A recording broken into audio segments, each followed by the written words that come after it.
40-year veteran of publishing comics, making stories, and being an indie guy. And tonight is a really exciting night. We're going to be talking to Peter Simeti of ALTERNA Comics. And everybody knows Peter. There's Peter and loves Peter. Peter, please give me a good old Peter hi. Hey, how's it going, Adam? How's it going, Matt? Fantastic. Hey, and we've got Matt Wenger helping us out, who personally buys on a subscription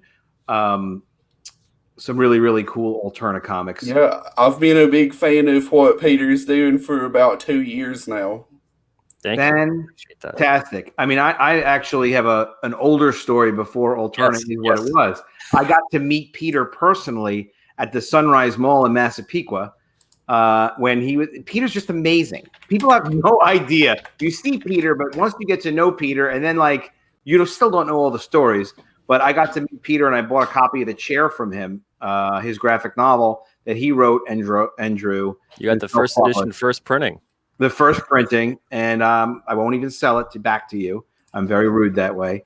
But no, it's exciting. I had it, and I read it, and it was just very cool to see a passionate young guy. Like, it wasn't even a comics show or something. It's just like he's just for the holiday. He's just like just for the holiday. Peter's in Massapequa in my local mall, and there he is selling comics and just trying to meet more people. And we need 100,000 more people like that just to help spread the word and get just more comics out in the world. And Peter is always trying new ideas to get more comics out in the world. And I'm really interested to talk to him a little bit more about what he's doing with AlternaWeen. And this is the revenge, Newsprint's revenge of AlternaWeen. And Peter, do us a favor. Tell us a little bit about what AlternaWeen's well, first tell us what it's about, but tell us like how it worked last year and how it went last year and how it's even more updated this year. Okay, so yeah, last year went great. We got almost 500 backers last year. It was about almost 17,000 raised. And I know you might be looking at the campaign now and going, well, where is everybody this year? Well, the thing is, earlier on in the year, we had an ALTERNA expansion campaign, which is very similar to the ALTERNAWeen campaign in that people got these blind bundles of books to give out. And it was kind of coinciding with Free Comic Book Day. So we put a spin on it for Free Comic Book Day and also to donate comics to your local children's hospital, library, etc.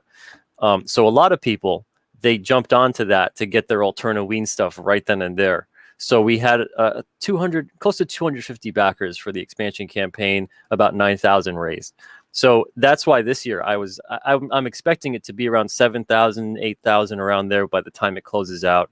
And that's kind of going to fall into exactly where I thought it would be, to be perfectly honest. It's not even one of these things I'm expecting, oh, where's all the 500 people? They kind of already supported, which is a lot of the case here. Last year was a little exceptional too, because there was some drama and everyone was so concerned for you and had such heart for you. And, I'm not sure exactly if that was the same timing or whatnot. But this is a really cool project. And I think it's doing great so far. And I was looking at some of the tiers. And it's great. It's all about using our comics as Halloween trick-or-treats and getting comics out there to kids, because kids just don't see comics around anymore. If they're not already regularly going to the local comic shop with their parents, which is an out of the way trip. If you're not a parent that reads comics, you're not going to see them anymore. They're not in the grocery stores. They're nowhere. When we were kids, they didn't have every comic on newsstands, but they had a lot of comics on newsstands, like all over the place, everywhere. They were constantly a part of your life. Yeah, you couldn't go somewhere without hitting them. It's kind of like the equivalent of seeing Funko Pops everywhere right now. Do they have them in 7-Elevens, Funko Pops? Yeah, I've seen them there. Wow, that's amazing. CVS, Walgreens, Rite Aid, 7-Eleven, everywhere. And they were all crazy. Comics were all interesting looking back then as well. Like every cover was like interesting. Yeah. And the thing is, ALTERNAWeen, we kind of keep that spirit alive. And in turn, you guys can not only give these away as trick-or-treats, but you can also give them away to a children's hospital, the troops, a school, a library. We've got tons of places where people are giving these comics. Even having us give the comics for them. They'll say, we don't really get a lot of trick-or-treaters, but we're going to buy a bundle of 100. Please donate them to a children's hospital that you guys regularly donate. So that's been great. So far, I think it's close to almost 1,000 comics that are going to go to children's hospitals this year, which is awesome. That's fantastic. Yeah, in return, you guys get, we just announced this today, you get that surprise bonus. You get a trading card that's exclusive to this campaign, features the art of Dean Kotz and Ryan Wynn. And there's also an exclusive calendar on board, too. It's a 13-month calendar, October 2019 to October 2020. This is the only place you can get it. You cannot get this online. You can't get this at the store. You can't even get it ordering direct through us. It's just going to be this campaign. So everybody's going to get this calendar. It's a fun calendar. It's just something it's just puts a smile on kids' faces, too. It's nice and kid-friendly, too, with a lot of the great all-ages characters that we've got. And it's just something that adds fun to this campaign, makes it unique. On top of that, there's shirts. There's all kinds of things, too, hats, beanies, etc. Lots of great deals. Yeah, there you go. See the bundles, 25 comics for $25. Then we've got one for 50 comics for $35. 100 comics for $70 and 200 comics for $99.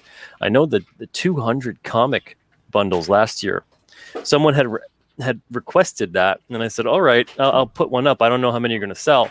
It was one of the most popular ones that we had, and this year we had to limit all these bundles because last year we didn't, and boy, oh boy, that was crazy.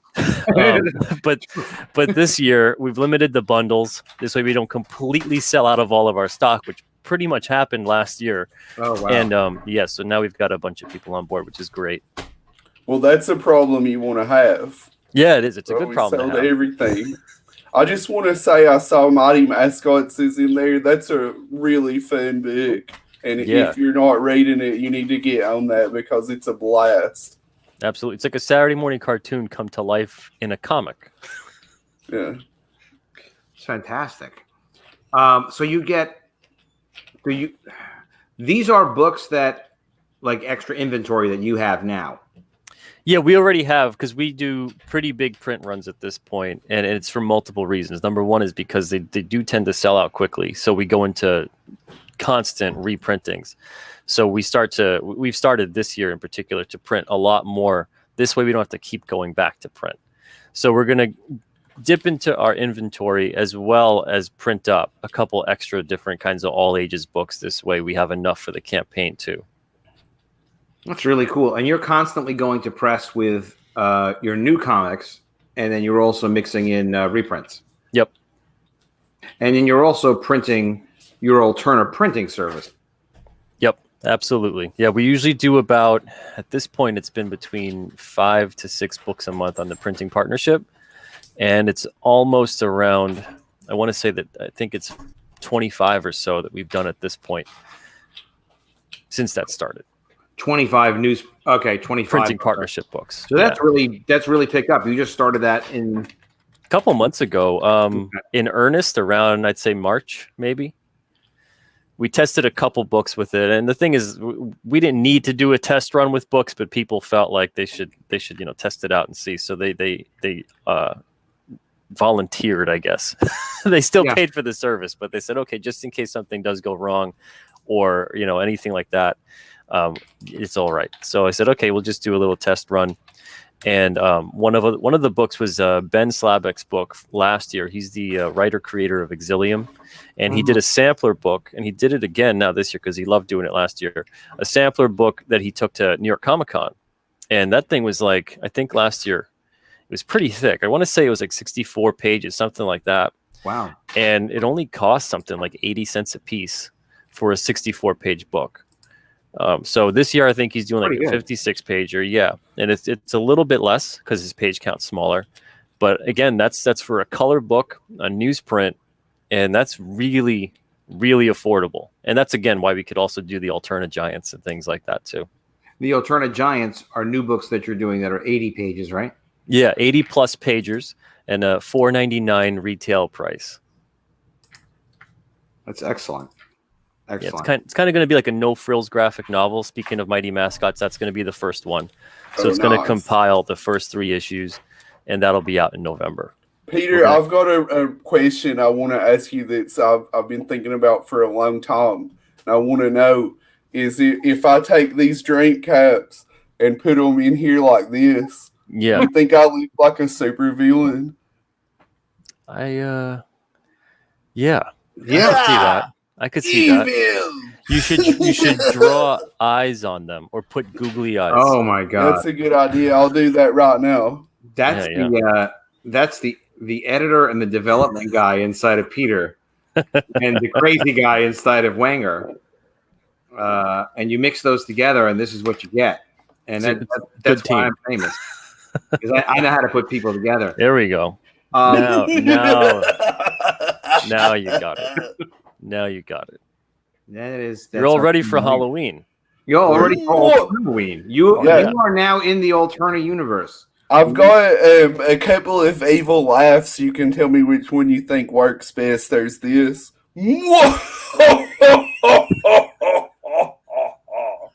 And there's I like the first one. I like the first one. We'll go with that. Thanks. Yeah. You really only had the first one. You just added in the second one for variety, probably. Which we appreciate. Matt, can you put those in and then, scream, when I killed your brother, I talk just like this? When I killed your brother, I talked just like this. There you go.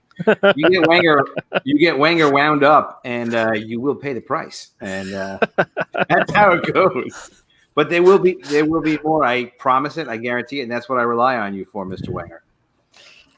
We try to have a good time. Do you actually help with any? Speaking of editorial, as you just editorialized now, Peter, do you work with the talent? Like, do you check their work in terms of their scripts, or do you look at the art when it comes in, or is it really it's creator-owned stuff and you're there to publish what they do? It's a delicate balance, because you don't want to come in and all of a sudden take control of a title, but there's always things where. For instance, we'll say on Trespasser, that's probably the most famous case of this. So Trespasser was submitted, and it was a black and white one shot, and it was pretty much the first issue everybody's read, but that was it. There was nothing else. And I told Justin, I said, this is really great, but all I can think is what happens next. Because if anyone hasn't read Trespasser, I don't want to ruin it. But a lot of really crazy things happen in that first issue that should set up some more crazy things. So I told him, I said, okay, first of all, Christian's art is great, Christian Rossi, and I'd love to see this in color, and I'd love to see if you guys can continue this series for at least 4 or 5 issues. And I was like, do you have any kind of place you think this could go? Is there any way you can do that? So luckily he did have something in mind. He had something in mind before I had said that. He just didn't know if he should really do that or not. So he came back with it. It was colored, and then he gave me an outline of where he wanted to go with a 4-issue mini. And it was great, and we went with it. So it's cases like that where if I see some kind of potential with something or a way to retell or tell their story that might be better for the overall product, for the overall story, I'll definitely suggest something. Otherwise, what's the point? I'm just kind of like passing on files to a printer. But in other cases, and in most cases, they've got a story, and I like it, and maybe there's a superficial element that needs tweaking, like the lettering, and then I'll just suggest that. But otherwise, I don't really go that detailed into, well, you should change this or change that. Right. It's very sparingly. You got to have a light touch. Character or, a talking duck or something like that. Oh, yeah, absolutely not. No. nothing like that. But you're going to be looking at something that's almost in a state of completion on a submission. I know you have your submission guidelines, and you do a great job of always telling people, look, if you want to submit projects to Alterna, that's fantastic. Go on the website, follow the submission directions, and really understand what we can even look at and what format we're looking in. And Peter always stresses that. And it's for everyone's own good, because it doesn't matter if you have a great idea. It matters if you've got something that Peter can look at, and he can't look at it and spend a lot of time on stuff if it's not in a format that he requests. Yeah, and the thing is with great ideas and pitches too. Yeah, we all have a great idea and a great pitch. Doesn't mean that it's going to be able to be translated into a great story. And, so and if it's you not can Peter's do that, job to translate it. exactly. So if you can do that, that's where it matters, because we're not publishing ideas, we're publishing stories. But when people sometimes they submit, they like to pick and choose and say, well, I like this page, it came out great, and this page looks awesome too, and I think they'll be impressed with this one. And then they send that through, and then I look at that, and it's one of two things. I go, either this person cannot tell a story at all, or they didn't read the submission guidelines that they should submit pages in a row. Because I want to see, how do you tell your story? What's your style? What's the pacing here? And if I'm at the end of your submission, if I want to read more, that's a good sign. So you always want to make sure, at least with Alterna, you give us pages in a row. Don't just give me your best stuff, because that's the thing too, is how many pages in a comic would you consider that's my best stuff? Most of the stuff in a comic is great storytelling, and it moves a story along from plot point to plot point. That's not going to be what someone would consider to be their best stuff. So if it's a bunch of splash pages or a bunch of dynamic shots, yeah, that's great, but that's not a story. And Peter, do you suggest to people almost in a uniform way to say, listen, guys, this is one of my favorite books on writing. This is one of my favorite books on sequential storytelling? No, I actually don't do stuff like that. Okay. Because I don't want people to become, because in that case, what someone will do, and I used to do that, and then what I found was they'd follow it to a T, and they'd lose their complete voice with that. They'd immerse themselves into, it's kind of like, being a student, that you go, okay, well, now I got to learn how to do it this way. And the thing is, I want it done your way. You have to learn the fundamentals and the basics, but it still needs to sound like it's yours. So you're not going to learn your basic skills for storytelling, or even more advanced skills from storytelling, either from Peter or from a book that he recommends. He wants you to really come with the skills, be able to tell the story. He's there to publish, and that's what you guys do so well. Yeah, if you're really, really new and you're just starting off, we're not going to be the place for you. And the thing is, though, honestly, if we accept you, it's probably the worst thing that could happen to you, because you're going to be expected to now stand on your own a bit and bring something to the table as well. It can't just be, we lead you the whole way and hold your hand and we just publish your book, and then you really didn't do anything to help with the success of it. If anything, I want you to be in a position that's really good and you can feel confident about that, so you can better promote your book, and it puts you in a better position to succeed as well. So you might be a year or two away from that point. The worst thing that any publisher could do is take advantage of that situation and rush you into a deal. And what you're going to find is they just take advantage of you completely. And you're left going, I didn't learn a thing. And then you move to your next publisher and you didn't learn anything other than the fact that first publisher took advantage of you. So you just become more distrusting. So it's better to learn ways of how to promote. This way you can also bring value to a deal, and you can have that confidence. And another good way to understand what it's like to work with Alterna, or to work with anybody, is to reach out and talk to people who've worked with you, or work. There are a lot of creators who've worked with Alterna at this point. So the word is out on Peter. You can see how Peter is just by talking to him, and see where he's coming from. And you can do research on the website, but go ahead and ask some creators and be like, look, what do you think of Alterna? Should I submit my book? What was it like to work with them? And they'll tell you. And there's a lot of crosstalk about independent publishing. And that's a really good way to find out, if you'd feel comfortable working with somebody. And you could also get some extra insight and hear something that, that you wouldn't necessarily hear from Peter. Peter is going to tell you what he's used to telling you, and what people typically ask. But you can kind of ask around and see. And I can tell you guys, from having been in publishing for a long time, Peter is really, really motivated to publish, and his deal is a very fair deal. So you've got a deal where you offer even 80% of the profits to the creative team, and you'll take 20% of the profits. Those are profits net of printing. The book sales. Yep. Yeah.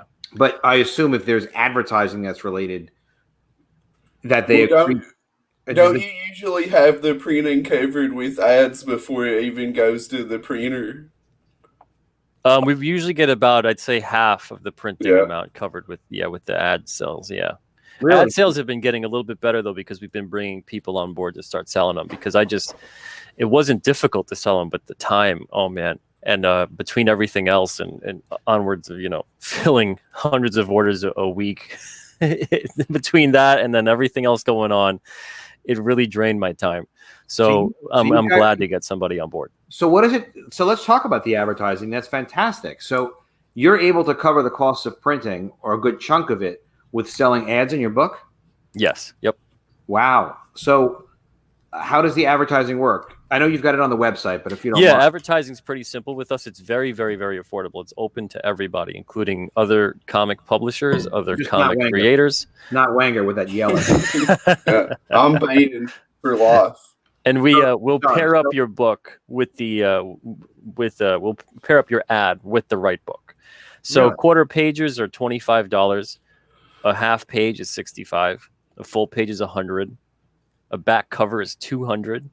So we have a deal. It's almost perennial at this point. They've been on board since the very beginning with Ultra Pro. Ultra Pro tends to get out pretty much a year's worth of ads, 25, 30 ads, and they space them out over the course of a year. And so they get a discount on that as well, but they also get the back covers on everything, because quite frankly, when I approached them, they said, we're excited to get ads in comics again, because everybody else that we talk to ever about advertising, it's through the roof. It's ridiculous. So ridiculous. Yeah. That's fantastic. So if someone spends $200 for a back cover, that would be a back cover in one comic, or is that the whole months of comics? Like that would be in one issue. And then especially if it's a back cover, like a premium spot, and as long as it isn't something that it's like a convention, let's say, that's just promoting a specific date of a thing. As long as it's that like just for someone's book or their company or a product or whatever it is, a website, that back cover ad, that ad will stay there in multiple printings. So the average printing that we do is about 3,000 to 5,000 copies per issue. And then when that sells out, we do another printing, usually around 1,500 for the second printing, and usually around 500 to 1,000 for the third. But your ad would stay in there. That's fun. All right, so you're associated with that property. Yeah. That's really, really cool. I mean, that's damn reasonable. I remember a few months ago you were looking for an ad sales rep. Yeah, and I'm glad we were able to find one, and now it's starting to really take off. They're getting in the groove of things, and they're starting to sell more and more advertising, which is great. I would say right now, if you're looking at doing one of these Indiegogos in the near future, $25 to put an ad in Alterna, your audience is already looking at that. It's a steal. Yeah, just make sure you're getting the ad to us in time, usually about 2 months before you think your campaign is going to launch, and mention. One of the easiest things you could do too is buy a URL, buy a domain that forwards to your campaign. This way you can kind of use that wherever. Like we've got AlternaWeen.com, and you can just go to AlternaWeen that way. But you can also just say that it's going to be on Indiegogo and mention the campaign. So you don't need, the URL of the Indiegogo and have it up and running and things like that. That's just going to complicate things for most people anyway. Being able to profitably sell ads in comics is exceptional. I mean, independent companies have done it before, but that's fantastic that you're doing that. That's really, really great, man. Yeah. You run a great business over there, Peter. So you've got the ad sales rep. Are you still shipping books and stuff like that physically? You're Oh yeah. 16 hours a day. Peter Simeti is breaking rocks and making it happen. Yeah, it's either you're shipping books, promoting books, marketing books, getting new people into books, getting submissions reviewed, pre-pressing on books. It's nonstop, but it's the job. Have you tried interns? Oh boy, interns don't do. They do. I don't have. They don't work. They don't work as much as I might have thought. Well, yeah, okay. And it's internships are for this is kind of weird because this isn't learning the ins and outs of independent comic publishing isn't exactly going to be a skill that they can take to some other publisher, that's just going to want them to do one facet of one thing. And then that's about it. And then also I can't depend on the quality. There's no way on earth I'm depending on the quality of an intern. it's just not going to happen. I'm gonna end up like having to something will be very wrong. Yeah, training them, going over the work, double checking it all, most likely making a lot of corrections. I might as well just do it myself. What about something like a social media intern who might even work remotely? Like if they had 10 hours a week and they love Alterna and they want more Alterna in the world, would you have work that you can send somebody to in their downtime? They could go and post links and, maybe put up some articles, or you're better with social media than I am. Yeah, I could probably just set all that up on TweetDeck, which is what we're going to get to a point where we're going to have everything kind of scheduled out on TweetDeck and do things like that. I definitely don't want to, especially right now, trust anyone handling our social media. No way. Oh, that's true. One response or one thing wrong, and you'll be dealing with that for 2-3 years. Yeah. I don't need to become the next Shadowline Comics from Image with that situation. You do not need more of that action. That's definitely something that you do right, is the social media. I know, like, all your creators, you like them to have social media presence. Yeah. And they're always very professional, the ones that I've talked to.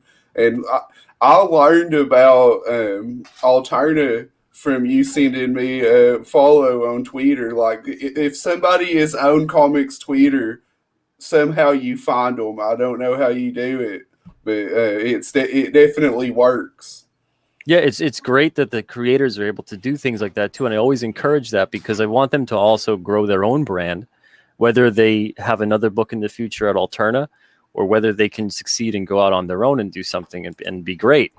I don't want anyone coming at Alterna and it becomes just, everything feeds into Alterna and the creators never grow. They never have their own audience. They never grow their profile. We all can grow together and we can all benefit from that. We can all learn from each other. So it's so important to me that creators, not only at Alterna, but just in general, understand that there's nothing wrong with promoting your work. There's nothing wrong with connecting with your audience. That's what all of this stuff is here for. You're doing yourself a great disservice if you don't use it or you use it in the wrong way. Yeah, with great power, great responsibility. Yeah. But it helps Alterna, which is great, but it helps them to individually build themselves up. And some people want to make a lifetime career and do multiple titles. Some people just have one great story they want to tell, and maybe in 10 years they'll do another one.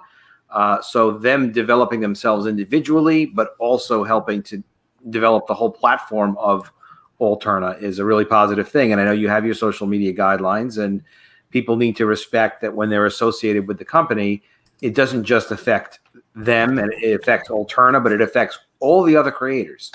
So, yeah, and the thing is, there's larger ripples too to that, because then it affects your creative team. So, and the social media policy that Adam's talking about, for those that don't know, all it basically says is that we understand that there's sometimes bad experiences that you have on the internet with social media. So you can block someone who's harassing you, let's say, but don't run a blockchain which catches a lot of people, a lot of innocent people in the crosshairs that had nothing to do with any of this. By doing that, what happens is now, and this happened to me, that's how I discovered blockchains. People were submitting comics and sometimes they'd have me on a blockchain. They wouldn't even know they had me blocked. So I'd go to check out their social media and I'm blocked. So after a while I look into it and I figure that's what that is.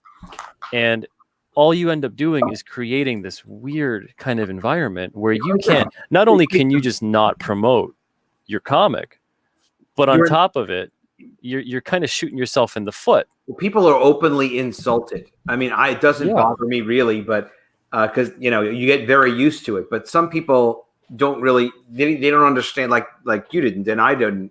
We didn't understand the whole dynamic. So all of a sudden you go and you look up a creator or someone's tweeting something and you're like, oh, what's this related to? And then you click on it and you're like, well, you're blocked. You can't read this person's tweets. And it's like, well, I don't even know who that person is. What did I do wrong? It's a bad customer experience. You can't help but have your feelings hurt, a little bit. I have no feelings. I'm a sociopath. When you go to look, people, they get very offended. When you go to look at somebody that you don't even know, and you're blocked. Like, I've never interacted with this person. Why am I unable to even like something that they tweeted? It's crazy. Yeah. Yeah. Peter, I'm so impressed with AlternaWeen. I think it's so freaking cool. The more I talk to you, the more I realize, my God, Peter is really on the ball. He's doing everything that can possibly be done. If I could make a suggestion to Peter, he very politely can tell me like 3 different ways, like, all right, but here's why that it's not practical anymore. But I will still continue and do everything I can to support what you're trying to do. Because it's so good for comics. It's so good for creators, and it's ultimately just good for all of us. I actually want to jump to a project that you're supporting on Kickstarter because it's one of your creators. So this is another interesting thing you've been able to do is support creators when they're crowdfunding and then publishing their book later on Alterna.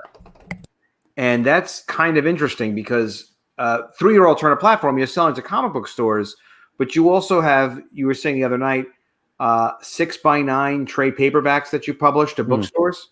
Yeah. Yep. And they go to comic stores too, but they don't order as much of them. Okay. And what do those books usually retail for? Anywhere between like $9.95 to $14.95, $16.95. Very interesting. And how many pages are those usually? Usually anywhere between like 88 pages to anywhere like 176, maybe 200. You do your own direct, not to bookstores, but you use a bookstore distributor. Yes. We're distributed by IPG. We tried being distributed by Diamond Bookshelf to keep everything all aligned. This was years ago. And even though at that point in time, especially, and this was off the tail end of when we had a New York Times bestseller, and we had tried getting in there with that, and they didn't want to do it. Diamond, at some point, Diamond, God, maybe it was 20 years ago or something. If I know about it, maybe it's 20 years ago, but Diamond set up their own book distribution entity because they were losing graphic novel distribution of their premier publishers like Marvel, DC, to distribution through another book distributor, another major book distributor. So Diamond set up their own book distribution division. And those are generally returnable, right, Peter? You get returns on those? Yeah. At this point in time, especially because the market, and this is why we went into doing single issues, the market on graphic novels got incredibly flooded around 2014, 2015. And at that point in time, I noticed that things started to flatline, things started to stagnate, and things started in some ways to decline. So that's when I thought we can't keep doing this. This is not good, because I was noticing that trend for a while, because everybody, you put out a story arc and then it's like, okay, now it goes right to a trade. And that wasn't the norm before. So I knew that was going to flood the market, and that there was only limited space in the market, both in terms of physical space and budget, because libraries only have so much budget. They got so many other things to carry. And then bookstores, same thing. They're not all set up. This isn't a bookstore that's just for graphic novels and manga. They've got 90% of that stores for other product. So to flood that market, we noticed returns. It used to be 3 to 6 months. We noticed within a month we'd get returns from bookstores. That was the first sign. Yeah, that was the first sign. Turnaround was way faster. That's way frightening. faster. So at this point, are those Barnes and Noble? Yeah, sometimes they are, sometimes they're not. Yeah, it depends, because that's the other part too. Is that at Barnes and Noble in particular, they get read and beat up. So then they go back to distribution because no one bought them, because they just read them to death in the store, and they get thrown away. Upwards of about 50% of the books you send to Barnes and Noble get thrown away. So your bookstore distributor is the one that'll make a judgment if the product can be resold or not. Yeah. Yep. And they'll just kind of report to you. Yep. That's very cool. Yeah. So it's been they've been fine. It's just this is a symptom of that industry, especially with graphic novels getting hit really fast, really hard, and no one knows what to make of it. So Peter, everyone's just kind of looking at that and going, okay, well, we can only have so much space, so we gotta start cutting things away. Now, Matt Fowler was asking if the trade paperbacks are newsprint, and they are not, right? No, yeah, they're definitely not. They're on all the trade paperbacks, and the graphic novels are on paper stock that's built to last, and it's premium. So it's like a 70-pound mat for the interior. It's not a glossy, it's a matte. And then it's a nice, thicker cardstock cover. And again, 6x9. The 6x9 sizing, we started off kind of having graphic novels closer to comic book sizing. But because when we started off, we were relatively new, comic shops didn't really carry them as much. They didn't order them as much. But bookstores, they all said, if you can size these to something that's easier for us to carry and put on the shelf, we can give you more space, we can give you more attention. So the 6x9 size just worked. And if anything, it's actually cheaper to print 6x9 because of the way the signatures line up in printing. And you can print more that way, so it's more cost effective. Have you looked into like children's book club publishing or distribution for that? We have, but there's tremendous hurdles to go through that. Yeah. But it's great though. It's great if you can get into it. It really is. Again, yes, you'll probably have to start your own. Right. Get one graphic novel a month, and Peter will start it, and it'll start very small. And 10 years from now, there'll be 10,000 a month that are going out, and it'll be Diamond Who. Yeah, at that point, it's So that's a whole other set of issues. You're looking at everything. Like there ain't a thing that you're not looking at. Yeah, and right now, I'm looking at a lot of things, and I always try to future-proof as much as I can. And I'm looking at a lot of things and what's going to be around in 5 years or so, and saying, okay, that's what we have to start working towards. And there's a couple things right now in the industry that people might look at and go, I don't think that's around in 5 years. Like even things like what happened with Toys R Us. We kind of knew they were on the outs, but we wanted to get in there. We wanted to get in there for that holiday season before they were under, just so we can get a lot of people looking at stuff, because that's when how many people, you hear Toys R Us is going out, how many people ran to Toys R Us to see what they had. So I knew a lot of people would be going there. I knew a lot of people would be seeing the books at the very least. And in turn, we ended up making hundreds of new customers because of that. A lot of people still to this day that got the books at Toys R Us that now still order the books from us because they found them there. And those were trade paperbacks, or those were the single issues on newsprint. Wow. This is back in the end of 2017. And they paid on those invoices at the end? Yeah, so we still got paid on them. We only sold, it was like a 50 to 55% sell-through rate, which is about, maybe I'd say close to 20% higher than most newsstand is. But it was a promo spot. It was nice and affordable too, because again, they were going under. It was a promo spot right at the register, and it really helped. It helped a lot. So even something like that seemed like, oh, well, why are they going into Toys R Us? They're going to go under soon. It's like, well, because that gets us eyes on the books, which helped in the long run to get us customers on the books. I don't know if creators appreciate what you're doing or not, but hopefully they do, because it is typically a publisher does not go out of his way quite this much to sell more books. Obviously, you're doing it to make money as well, but you're really, really focusing on how can you get more books to people. Tell us about this project that is related to Alterna, Scrimshaw, that's on Kickstarter right now. Yeah, so Scrimshaw, this is the third volume. It's a Tears of the Sonoran Sea. It's compiling the recent single issue series that just came out. Number 4 is going to be out in about a month or so. And this series in particular, it's a fun series, a post-apocalyptic action adventure. Has a little bit of like shades of New Mutants with Blade Runner combined. Oh. And like a touch of like cyberpunk. But yeah, it's a really interesting series. Eric Borden, Dave Mims, and Spike, your last name is always going to be a mystery to me. So I will not butcher that. I know it's like an Irish last name. But it's a really interesting book, well made. It's got some fantastic art on there too. Yeah, you can see on the cover the art is very unique and it's very fun. I mean, I'm sure I'm wrong, but I'm feeling like a little bit of that.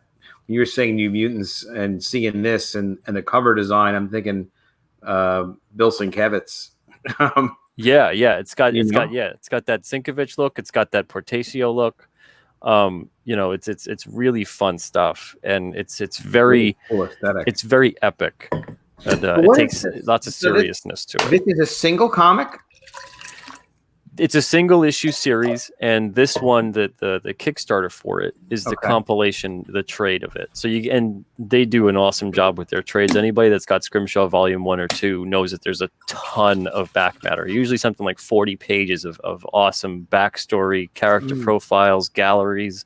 You name it, it's in there. So they do a great job with that. Volume 3 is how many? I always like to ask people how many pages it is. How many pages is this? Do we know? This one, it may expand. It may get bigger depending on what happens with this campaign. But it's going to be at least, I'd say, about 120 plus pages. Wow. All right, this is Digital Deluxe. Includes the entire 4-issue Scrimshaw. Okay. The Sonoran C limited series, along with all new, never before seen back matter. Back matter is development stuff. I like that phrase, back matter. Never heard of it before. Save that one for War Campaign too. They're interested in that too, I'll bet. Now, $12 or more, Scrimshaw Newsprint collection. That is the physical print. So that's 4 issues. And this is, let me just make sure I'm following this, because everybody does their stuff a little bit differently. This volume 3 is a graphic novel collecting the tears of the Sonoran Sea. Got it. Yep. But volume 3 includes... Yeah, it's the 4-issue miniseries of Tears of the Sonoran Sea. Ah, okay. And the 2 other volumes were 2 other collections. Yeah. I gotcha. All right. Volumes 1 through 3, Digital Deluxe. So, wow, for just $15, people can get this entire volume 3 and volume 1 and volume 2. Yep. If you're down with the digital. Yep. Which is great for international backers, too. It is. I didn't offer it on mine, a digital, but I do believe in it. I think some people just like it that way, so that's what it's going to be. So for $19 or more, you get the graphic novel of volume 3, I'm sure. Yep. And then $29 or more, you get the newsprint box set. And then for $55 or more, you get the crew box. So you really have to kind of look at all this stuff. And and there's free shipping for the U.S. backers. Ah, okay. So it's a damn good deal. Now, is the graphic novel being printed with Alterna? yes. Yep. Look at that handsome fella. Yeah, so just $19 gets you. You said it was 200 pages. It's going to be over 120 pages. Okay, I'm sorry, 120 Yeah. pages and free shipping. It's a great deal. Yeah, and then they always throw in a whole bunch of extras. The Scrimshaw guys really go all out. Yeah. Nothing like creator-owned comics. Everybody always does their best. And then there's, all right, since we're looking at campaigns, let's look quick at Wenger's Super Harem campaign and jump right to that. So for Super Harem, Wenger, I've heard you talk about this before, but why don't you give us the rundown? Tell us what this is about, and let's discuss it. Well, you got this average everyday guy. His name's Tim. Okay. And he has this weird power. He doesn't have any powers of his own, but he has the power to bestow power upon other people. Any woman that he has sex with gets superhuman abilities. So that's where it's Super Harem. And they get charged with these powers for a limited time. They're like these generic Superman powers, so you can fly, energy blast, stuff like that. And the problem is that when you use these powers, there's a chance that it could summon giant monsters from hell. And that's what we're looking at here, is this giant squid. So it's an easy sell, guys. You look at this beautiful art. Yeah, the art is fantastic. Joe Ball, my artist, he works very hard to put a lot of detail in. And it's sexy ladies and giant monsters. Like, how can you say no to that? You can't. $25. You get a 48-page graphic novel. It's about to be in color. We're about to hit a stretch goal to get color, so you definitely want to get in there. You're going to get even more value. and it's a totally original, fun project. That's And our fantastic. colorist Josh I've already got him working, because I know we're going to get there. Yeah, Just we're definitely gonna get you to color. There's no question about it. yeah. And if we can double that, if we can get to 24K, I'm going to double the book. Peter, now something like this, because of the aspect of like, all right, it's a harem and these women are getting superpowers. Just thematically, that's a little too mature for Alterna, right? Yeah, that really wouldn't be a good fit for Alterna. Gotcha. No, I'm just saying it just to get a perspective, because even I don't kind of know. I mean, like you have Alterna has all ages, and then it has slightly more mature, and that's it.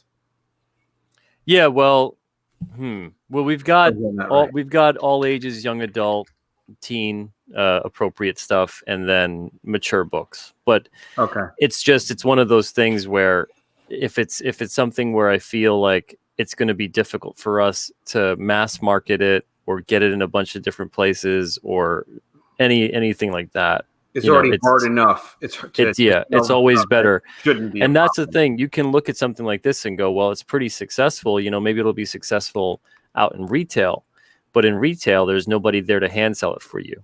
Have you thought about creating kind of a generic imprint, not necessarily for superhero or whatever, but for stuff that's like it's not an Alterna title, but it, like with your distribution concept, you're going to be distributing. Like this is something that would fit Alterna distribution. Oh yeah, like for the distribution, that's fine. No question. Yeah, for Alterna, yeah, no question at all. I want to tell you, Peter, just my 2 cents on this is just something to think about. I have been mentioning Alterna distribution.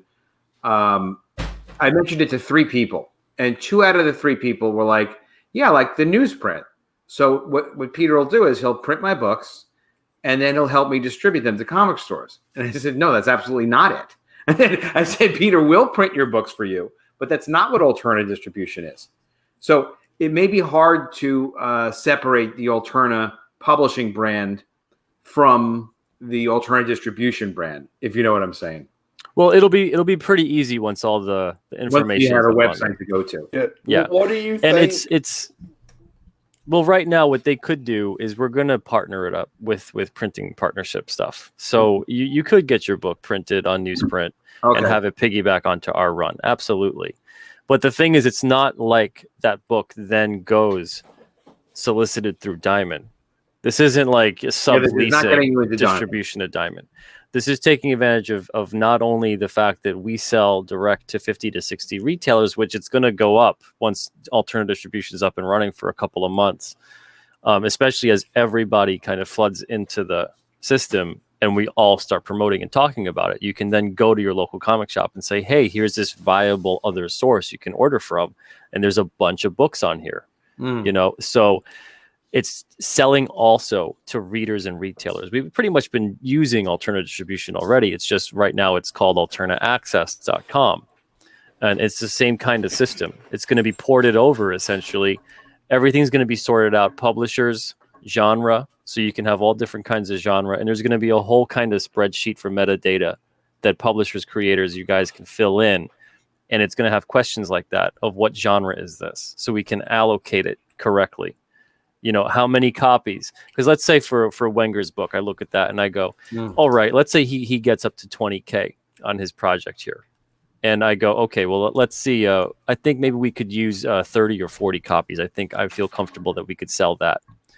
So if those 30 or 40 copies goes through and it's gone in a day, let's say, well, I'm coming back and I want like 100, so. And he should print, and everybody else with all these campaigns should always have an overrun on your printing. You don't want to print exact amounts for 1,000 different reasons. So you should print several hundred more. Always print several hundred. So if your print run, if your pre-order, and this is great advice, by the way, Peter.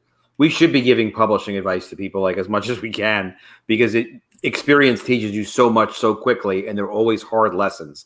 So you don't print before you have your commitment, because that's not necessary, whether it's crowdfunding or comic stores. And as publishers, almost everybody's made that mistake at one point or another. So you get your commitment.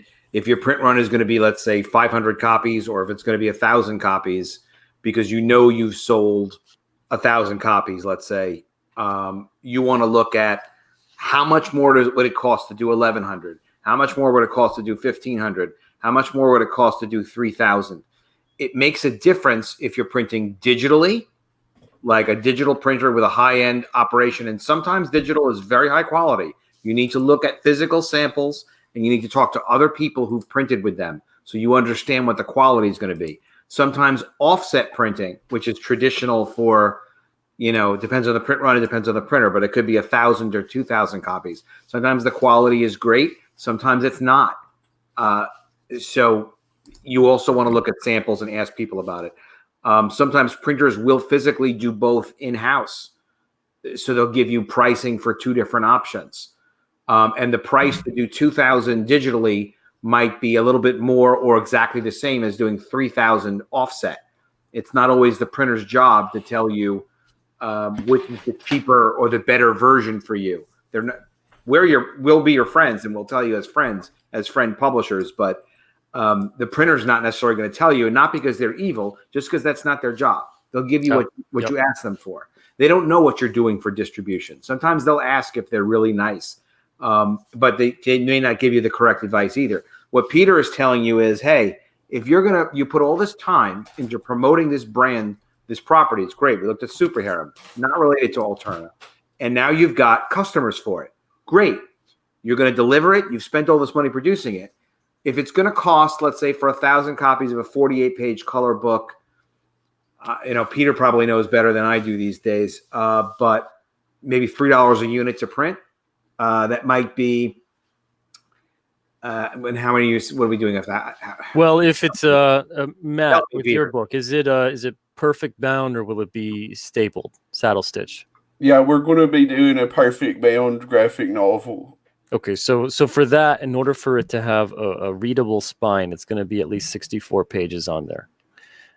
So I'm guessing you're going to get up to 64, or are you going to stick at 48? Well, we're planning on doubling the pages if we hit all our stretch goals. Just assume it's 48. If it's so 48, if you do, we can't print on the spine, right? It's very small, so it's not going to be considered a readable spine. But that's okay. You don't necessarily need that, especially with alternate distribution or anything like that. With something like this, if you're doing a 48-pager perfect bound, so it's kind of like a prestige book. If you're looking at numbers and it's got to be at least $2 a piece. Otherwise, if you're not looking at numbers, you're looking at a printer who's kind of taking advantage of you. Especially because you should be, don't go. See, that's the difference here. When you do print on demand, the unit cost is going to be through the roof. But when you do offset, let's say you do print on demand, it costs $6 or $5 a book, let's say, for a 48-page perfect bound, which is kind of going to be what it's going to come out to. Now you did, let's say, 500 copies. You're looking at $2,500 there. And that's before shipping. Okay, shipping is going to be a little bit more than obviously a newsprint book because they weigh more. The paper stock is heavier. So your shipping is going to be kind of expensive. It's probably going to be upwards of maybe $400 to $500 to get that to you. So if you're looking at about $3,000 in total to print this book, you could do a book on offset and print 1,000 copies for that same amount of money. And if anything, now you're getting freight to deliver these to you. So that's even cheaper. That's usually about $175, $180. Freight means like truck, right? Yeah. So they deliver it on a pallet to you. So it's always cheaper that way. But the thing is, you have to consider all these different things. And going the one way, you get 500 more books pretty much for the same amount of money. And you can utilize those 500 more books for anything for forever. So you got your next crowdfunder, you've got alternate distribution, you've got direct sales. Let's say you set up a website and you want to sell direct and you want to have your stuff always available. You've got all these books that you can constantly sell for a long time. So you don't just make the money on the crowdfunder and then every single time you start at zero. You want to make sure you've got stuff and you can carry it over. So you can put yourself in that position and it'll be great for you and everybody else as well. Always look and compare those numbers. And don't be afraid when you're talking to printers. Don't be afraid to say, I want to see all the paper samples that you have and I want to get quotes for this quantity, this size, that size. And also always, again, a lot of people don't realize this too. I'm sure, Matt, you do. Everybody, at least 300 DPI on your files, CMYK always, and get the profile information for the prepress from your printer. If you don't know what that means, look up what that stuff means. ICC profiles, all that kind of stuff. It's going to mean the difference between your book printing too light, too dark, too saturated, too unsaturated. So these are a lot of different things you have to look up and understand, especially trim size, bleed size, all of that kind of stuff. Very good feedback. And there was one printer that was recommended to me recently by Vinny Tortomella, who's doing the City of Venus campaign. He just tested a print job with them, and they have a very interesting calculator. So it's just helpful for publishers to go ahead and even look at the calculator and kind of price stuff out. And the name of the company is mixam.com. What the heck is it? One sec. Mixam.com. Oh, there's Vinny. Vinny, can you type it in the chat real quick? You need to reach him so he can actually link it. Yeah, I don't know these freaking. All right, mixam.com. But anyway, you know what? I can go on there real quick and just kind of show you. All right, we're going to jump off of Super Harem for a second. Yeah, because right now for graphic novels, we're using API Productions, which is basically kind of like a sub company of Jostens. Doug Tenepple uses them too. Ah, okay. Excellent. Well, I'm definitely interested in any advice that you have. It's good to price it out. It's good to price stuff out. Talk to a couple printers. See if you feel comfortable talking to people. This is, as an example, these guys go sides with pages. So if it's going to be a 48 pager, it would be 48 sides. This is a color book, 100 copies, which is a little bit silly. So let's say at least 500 copies. And this kind of gives you an idea. Oh, this is 5.5 by 8.5, so that's not us either. This is... Yeah, we've got 331 backers, so I would like to do at least 500.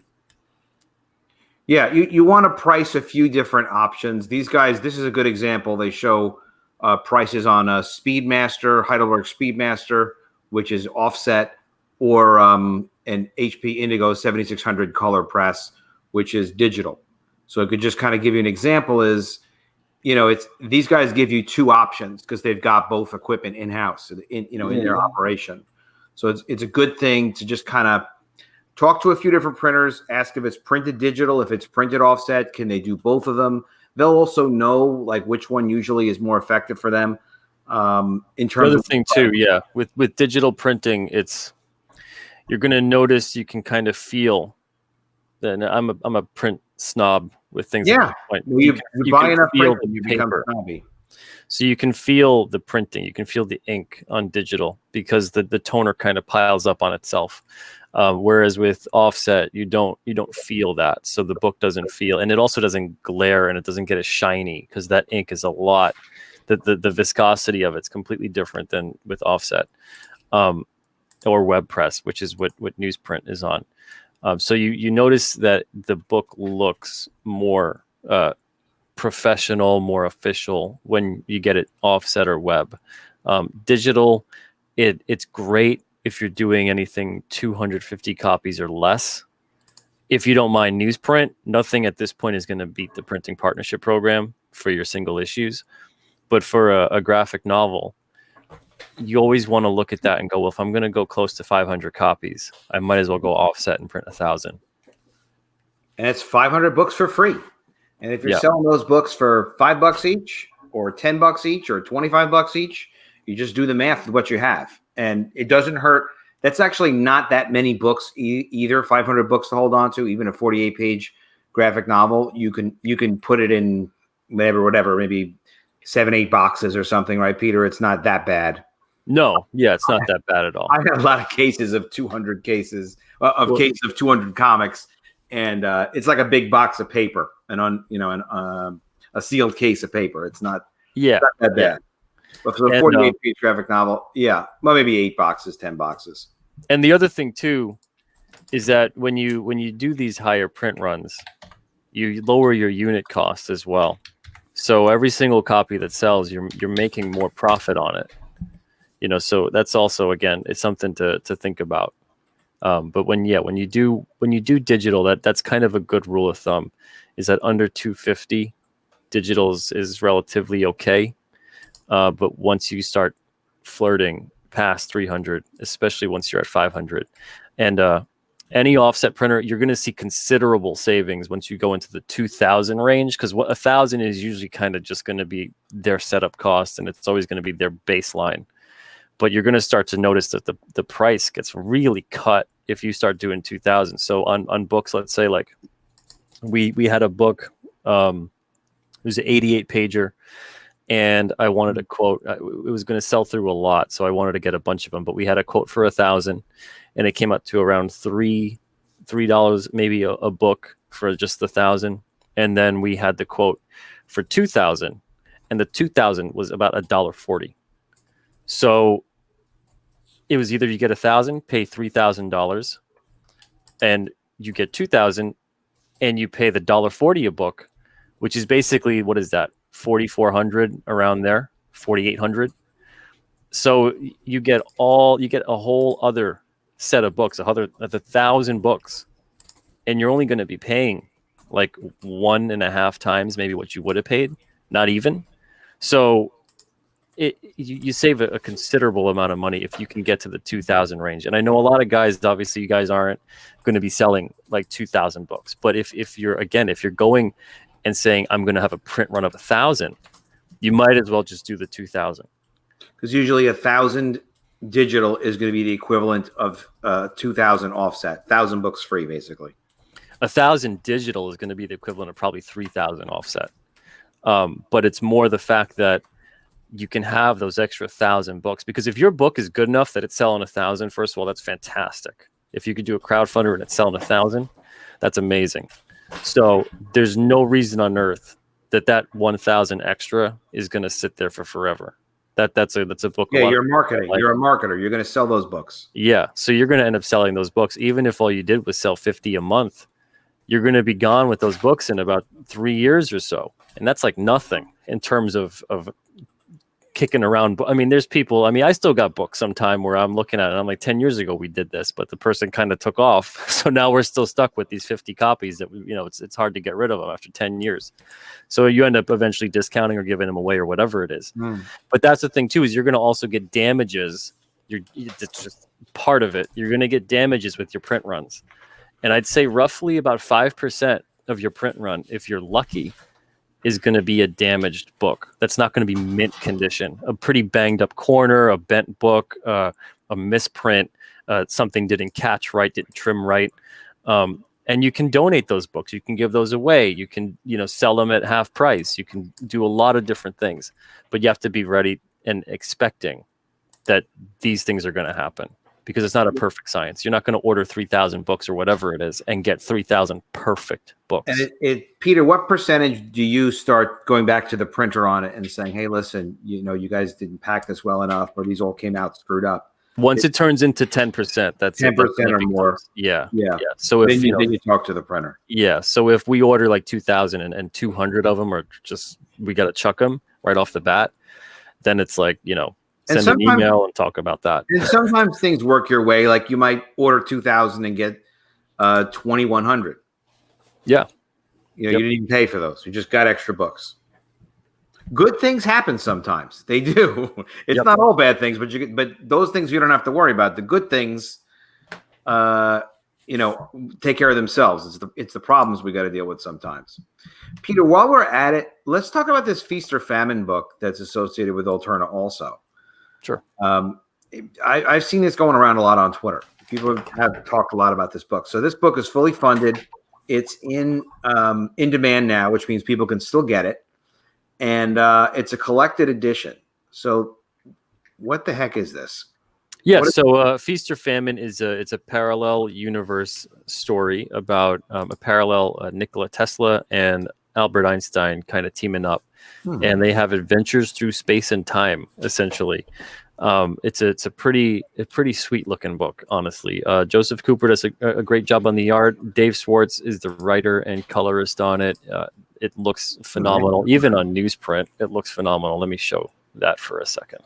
Yeah. How do you do that? Yeah, you can share my screen. It should have like a little icon thing where it's like solo layout, I think it would say on it. That's all over my picture. Yeah, it is. Solo layout. There it is. So Let me get back a little bit more. How many issues did you publish of this? So it's a 3-issue miniseries.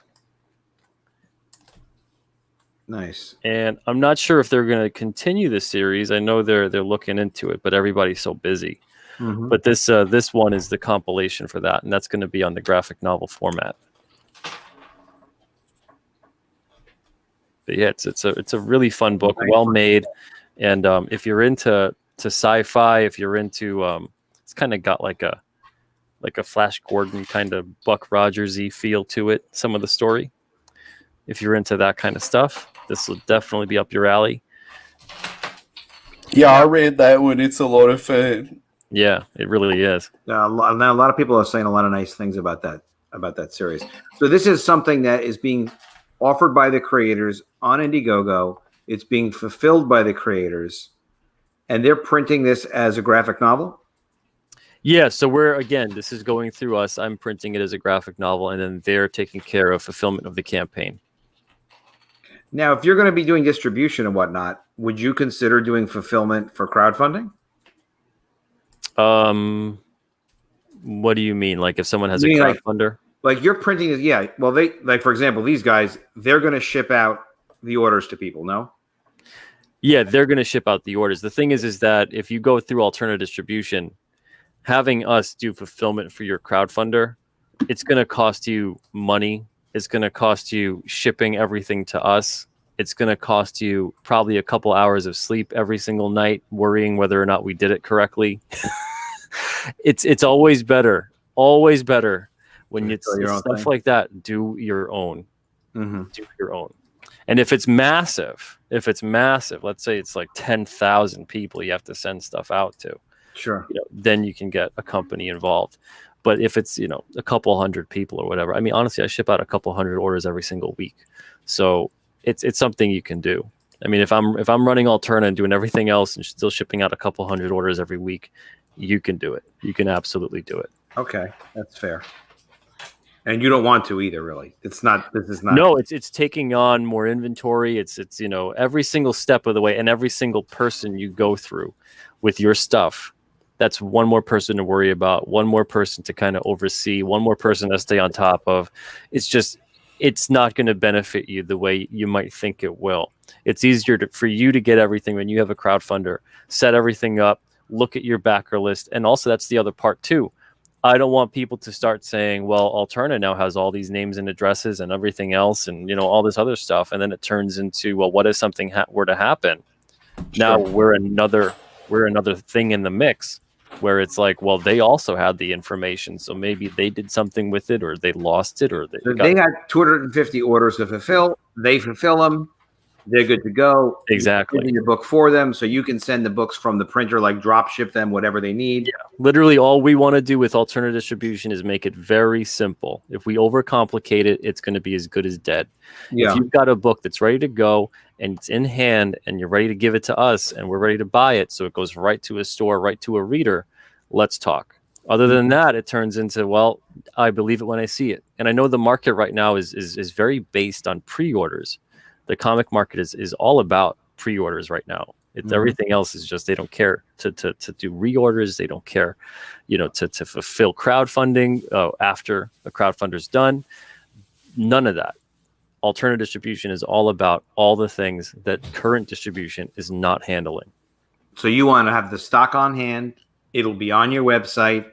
The order will come in. You'll fulfill it immediately. Yep. That's it. Yep. And how will you let retailers know when there's new stuff on the site? Actually, it sounds like you might have new stuff on the site almost every day. Oh yeah, like as soon as stuff comes in, we'll put out a newsletter. We'll have a separate Twitter for it too with alternative distribution, and we'll constantly list new things. And we'll also have a page on there for retailers. So when they order from us, like you can go to alternacomics.com/retailers and see all the retailers that carry Alterna. We're going to get it even more down to a T with Alterna distribution. So it's going to become a page where it's like that with the retailers. And also their names of the names of the store, the address, and what they're ordering from us. So this way you can say, hey, look, they're carrying, Matt's book. They're carrying someone else's book. They're carrying Adam's book. All these things, and it goes, oh, hey, I can send readers here. I can send readers to this specific store to go get this book. So it becomes a more kind of not transparent, but a more streamlined system. Well, it is transparent. And there's a digital comic store that a friend of mine who is a publisher has been using for a couple of years. He loves these guys, and they're called Drive-Through Comics. And what they do for the publishers is they give you a platform, and they do have their own customer base of people that go and they search comics on there, and people can buy them digitally.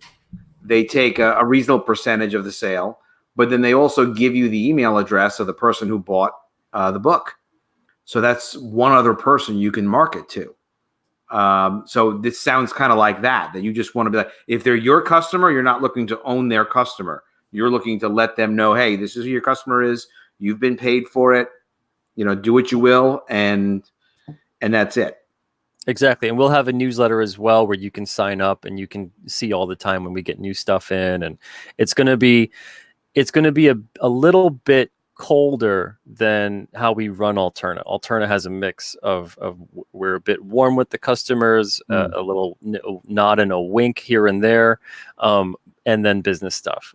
Alterna distribution, because of the fact that it encompasses so many, it's going to be a little bit more down to the nitty gritty of, well, here's like the business service bureau. Really, exactly. Like a service bureau. We will provide this service, and we will ship these books, and you will get them. Yep. Very cool. And it's not going to be the same thing either of looking at it and I go, well, is this a good fit for Alterna distribution? The only thing to me that's a good fit for Alterna distribution is it ready to go? Is it ready to go? This is kind of something I was thinking about. A lot of our books don't even have prices on them. Right? Yeah, you got to get prices on your books. If you do not have prices on your books, it could almost be a legal issue, because then someone doesn't know exactly what they should actually pay for this item. And it could become, especially if you get this book into retail, it doesn't necessarily mean you need a barcode, but you need a price on there. If you don't have a price, you could be putting a retailer in a bad position. Well, they won't know what they're paying, what they paid for it, what they should sell for it. They can't remember it. So there should be some retail price on the book. Yeah. And that'll be part of the instructions on Alterna distribution. But for anybody going to print, if you're selling the book for $25 on Indiegogo, put that price on it. Problem solved. Yeah. If it's something that you want to put it there for $25, if you want to put it there at $19.95 because you figured, well, I gave a lot of extras with this on the Indiegogo, I signed it, I did all these things that you'll never get in the store. True. You can price it like that. If you want any price at all, again, it's an MSRP. But that is your price. But that is your price. So if Peter is going to offer that at a discount, like 40% off to retailers or whatever the price is going to be, the retailer is going to pay 60 cents on the dollar. So if it's a $20 retail, the retailer has to pay $12 for that book, with the anticipation that they can sell it hopefully at full price for $20. Exactly. So, and then what Peter is going to be able to pay us as publishers is, what are you thinking, 40% of retail? Yeah, so what it's going to be is there's two systems for payout. Okay, so one system is if you want the money right now, and I say, okay, let's get 20, 30 copies in. All right, let's say we get 20 copies in of your book. That's $20. And we pay you upfront 40% of the cover price. And then obviously we would make 20% because the retailer would get 40%. Now, if you want to wait, if you want to do a consignment for when this specifically will sell, not at the store, but just sell to the retailer or the reader that orders, then you make 50%. You make 50% of your cover price. So you make a little bit more money if you're willing only to take 10% of retail for you? Yes. You know your numbers. And that's one of the things that I say about you is I say, like, He gives people very fair deals, like exceptionally fair deals. The guy has to absolutely know his numbers to know that he can kind of make things work. Though I don't know quite how you do it because there isn't like a lot of room, for the things that pop up and happen, and there's extra costs, and it's just life. Things happen. Yeah, and especially too at alternative distribution, if anybody's thinking at that point, I'm just solely going to be handling it. Like, let's say, especially if it explodes, no, we're going to get a part-timer or two in there to help out with fulfillment. There's already a couple people that are on board ready to go to help me out for AlternaWeen. So that whole system by that point in time, especially again, this is going to launch in full around this time next year. By that point in time, we're going to have people acclimated to how I want things packed, to how things need to ship out, and to what to do. So it's as a publisher, I like the idea of you being willing to take 10% of retail to handle the books. Yeah. But as a publisher who cares about you, I like the idea of 40% of you taking 20% of retail with on a consignment, because my books are paid for. So if you took 20 of my books, they're inventory that are sitting around. It's not like I have to recoup. So if it's you and me selling to a comic book distributor, we need to cover our costs of printing. We can't wait around. We can't screw around with consignment. But all of this is just marginal excess sales. So, and I'm trying to, you're trying to support me with distribution. I'm trying to support what you're trying to do. And you say, listen, Adam, we'll see how it goes. I'm assuming that a 30-day inventory is 20 copies of your book. I might not sell any. I might need more. But I'm going to put it out. I'll feature it the way I normally feature these new releases that we're putting in. Retailers are going to look at it because it's, quote, something new. And, whatever happens. We'll give it a shot. I should be paying the shipping to you, and I should be providing those books to you on consignment. And you should be able to make some money if there's a transaction there. Absolutely. And at 10% of retail, though, you've got overhead, too. So your overhead is going to be 6 or 7% of retail. So you'll make money from activity, but at some point it's like, you can't make it up in volume. There's going to be a cost to list each one of these titles. Well, that's the thing too, is that you're negating the very large amount of people who don't have a retailer and are going to order direct and treat it as a store as well. Because retail, you will sell retail on this as well? Yes, because we're selling retail and we're selling to retailers. Okay. Yeah. This alternative distribution is going to be it's readers and retailers. Retailers will get a discount code. And retailer. Exactly. So it's open to the public to order from as well. And eventually there's even systems in place that we can go in there and feature a ship to store kind of thing when stores are more acclimated to everything, and we can have customers save on shipping because we're shipping it to the store anyway. So it becomes, and this is all a slow grow process. If we jump into this doing all the things we want to do right off the bat, we're going to be done within 3 months because we're going to be biting off way more than we can chew. It'll crash. It'll crash. Yeah. So we got to grow slowly. And we've been doing it. That's the thing is if the numbers, because right now we're selling more direct at Alterna than we are through Diamond in terms of dollars in sales. And that was not the case at all before we did $1.50 comics. So with our retailers on board, and the thing is, again, we talked about this before, we're going to be getting creators on board, self-publishers on board who are used to going, hey, here's my stuff, support it, check it out, take a look at this. The old system, it was very much distribution handles everything. We just kind of step away.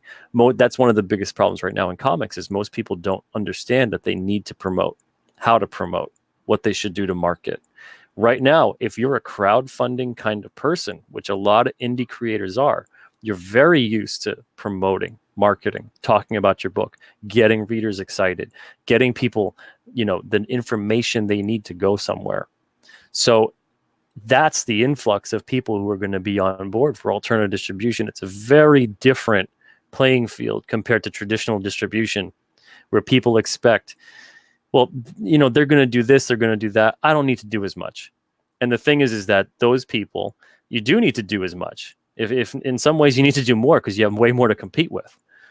But this, You've already built buzz for your book because 90% of the books are probably going to be crowdfunded books. Yeah. And then the rest of it is going to be people that are excited to get their book out there to readers and retailers to have a second life on these books. And the more it grows like that, the more alternative distribution takes off. And the more we can take on, the more we can do. And you'll be able to, you'll do something with your existing alternative base to let them know alternative distribution exists? Or Absolutely. Okay, so even your customer base can have access to some of these books. Oh yeah, 100%. I think it's great. Now, so you thought of some of the ship to store. So would ship to store? What's the concept for ship to store relative to alternative distribution? So a consumer might see some books on alternative distribution and click a box to pick those books up at their retailer. Yes. Yep. Okay. And then they become part of the ship to store network. Yes. Yep. And again, that's something for maybe a year after, or maybe 2 years after. We'll see how it grows. But it's something we're definitely thinking about doing. It's something that definitely is a possibility. So what about incorporating retailers into the crowdfunding piece so that you could say, hey, guys, we're doing the Feast or Famine collected edition. What about getting a retailer excited about featuring that and talking about that in his store? Do we have a way to compensate a retailer yet for something like that? So you mean if they're just going to start talking about it, or they're going to get copies from the crowdfunder? So wherever there's enthusiasm, is there a place that people can participate? And I certainly haven't figured anything out yet. And it seems like you've figured out a lot of things and you're thinking of more things. But is there a way at a retail store to create excitement when for retailers, and they should all be doing this right now. There's a couple I know of that are doing it, but they should all be doing this. What are they doing? What they should do is have a section, just a section that says crowdfunded comics. And they get crowdfunded comics and they put them on there. And they say you could even print up a shelf talker too that says what they raised or the backers involved or whatever, so people can see how many people were excited about this book, how many people are reading this book. And that's something that you can do to get people excited. I know of 3 stores that are doing things like that right now. But the thing is that most stores are not. Most stores are not even getting crowdfunded comics even in. Most stores don't even think that crowdfunded comics have a life past the crowdfund. And that's mostly because of the fact that most crowdfunded comics don't get distribution. Yeah. So what they're doing is they're talking about crowdfunded comics like during the campaign for a crowdfunded comic? No, it's afterwards. So it's kind of like as seen on TV, but it'd be as seen on crowdfunding. As seen on Indiegogo, as seen on Kickstarter. Yeah. As seen on alternative distribution. Yep. And again, that's another way that we can sort books by. So if you've had your book on Indiegogo, there's going to be a tab. You can look, funded on Indiegogo, click on it, and you can see all the books that are funded on Indiegogo. Funded on Kickstarter, you can click on it. Again, see all the books that we would have in stock, funded on Kickstarter, all that kind of stuff. I had someone that pursued me for an ad in College of the Dead in my sexy graphic novel, which we did just fund, and certainly we can talk about that a little bit. But congratulations, by the way. I was glad to see you made it. I just want you proud of me, Wenger, whatever it takes, brother. Yeah, well, I'm glad we made it, and thank you for that. And Wenger is one of the great people that helped me promote it. And a lot of people don't understand that there are other publishers that want to see other publishers succeed. And we sincerely want everybody to do well. We reach with each other's campaigns, and that's really mostly the Comicsgate group that I'm around. That it's the hashtag Comicsgate guys. I'm sure other people are supporting people as well. But you just get in with a group of guys, and everybody wants each other to be successful. But I'll tell you, Peter, because you were talking about the advertising before. So someone had approached me and said, hey, I saw you on Ethan's show. I was on one of Ethan's shows. And, I'd like to have an ad with my upcoming comic in College of the Dead. And I've sold ads in comics we've published in the past, but not that much. And, this kind of sounded to me with crowdfunding, you're promoting your book by YouTube and Twitter and other social media and not really through advertising. But it is interesting to listen to you, Peter, because you bring a lot of weight of what you're already doing and what you're seeing is working, and you're thinking 5 and 10 years out. And I took the ad, and the ad will appear. It's for an upcoming book. Kanan White did the cover, who did Brand with Antonio Bryce. It's a beautiful looking book. But it's really interesting because I could just see you getting involved with people who are doing crowdfunded comics, like even a little earlier on, because there's so much that those people don't know. And they're, whether it's like, look, I guess you'll see how your advertising works and just kind of see how things go. But you seem like you're going to be developing a very important, multifaceted platform. Yeah, there's a lot of synergy that can go on. Absolutely. Absolutely. Just a massive amount. Like just even like collaborating on the printing. Most of them will be doing offset. You mentioned to Clint from Sweetcast that you were working with API Productions, and I've Googled up their website a couple of times. And because you say they're good, that's enough. They're obviously good. But still, garbage in, garbage out. You have to give them the work. You have to give them the files prepared the way you were just saying, 300 DPI and CMYK, and communicate with them. Make sure they know what you need. Make sure you're printing the right quantity. Make sure that you're not doing 3,000 if you sell, 75 copies. You got to figure out what the hell. And that's a big problem too right now with traditional distribution. Is that even on Diamond's site they say, hey, don't make your print run according to what your order is going to be. But the thing is, what the heck do you make it to, especially to get it out in time? Wait. So, they don't set your. Yeah. Why? Yeah. What else do they figure you're going to do with it? Yeah, mostly because of the fact that a lot of people will end up getting their stuff printed overseas, and you're going to take a risk with the time on that, because there's only about a month that you've got to get that book to them. Okay, yeah. So Diamond's telling you, well, look, you'll probably sell about 300 copies, so go ahead and print 2,000 of them 6 months before in China. Yeah, it's that kind of thing. And that's the whole problem with pre-ordering. Every single aspect of pre-ordering, it's not as guaranteed as people think it is. There's no guarantees with anything. There's no guarantees for the retailer. There's no guarantees for the publisher. No guarantee for the creator. You have no idea what numbers you're looking at, so you can't budget properly. You've got no idea, especially if you're the distributor, that they're even going to print their book. Because let's say your order comes in and it's 200 copies of your graphic novel. Well, now you could go, well, that's not worth it. I'm not going to print on that. And now 200 copies that they solicited, that they put that time in, that they put that money towards getting that in a catalog and everything else, is a complete waste. And the retailer orders and the overhead, and you have to take everything back, and you have to make sure that all the invoices are adjusted. It's a big, giant fiasco.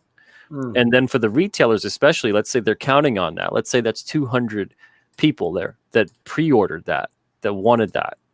Now they're looking at that, and they don't know the numbers are 200 overall. They just know that they ordered a copy or two. Yeah. So you get a bunch of people, let's say, that do that, and they don't go to print because they're like, this order is too low. Forget that. And now you're looking at a retailer who's going to lose a couple $100 on sales because the whole system is not acclimated in a way to get guaranteed product to the hands of retailers and customers. Whereas right now, everything is all, they need a release date, Release dates don't matter anymore. There's so many big 2 books that are so incredibly late. It's insane. There's books at Alterna. I'm mad when we get a book that's a week past because of the way things can occur. Mm-hmm. Our recent problem that we've had with distribution that made me just flip the switch was because there's about maybe 500 copies that were damaged during shipment.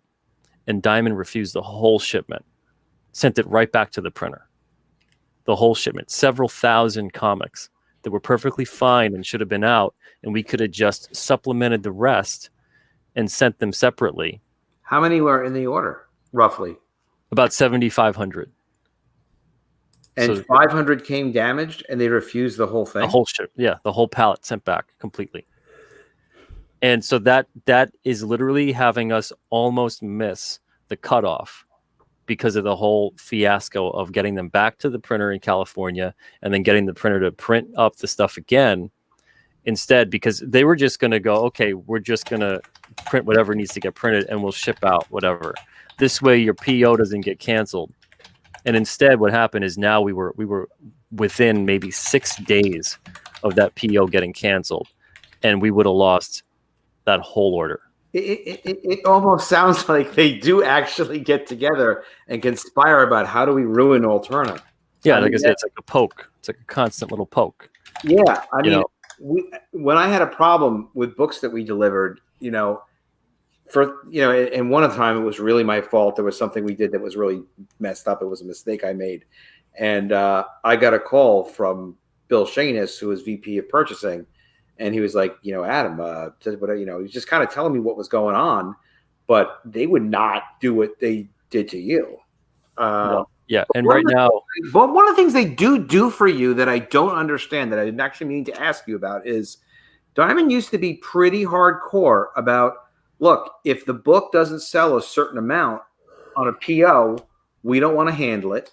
And if the retail price is not high enough, because they're physically handling it, and they're handling it for, I mean, I don't know what, it is private, whatever your deal is with Diamond, the percentage that they take.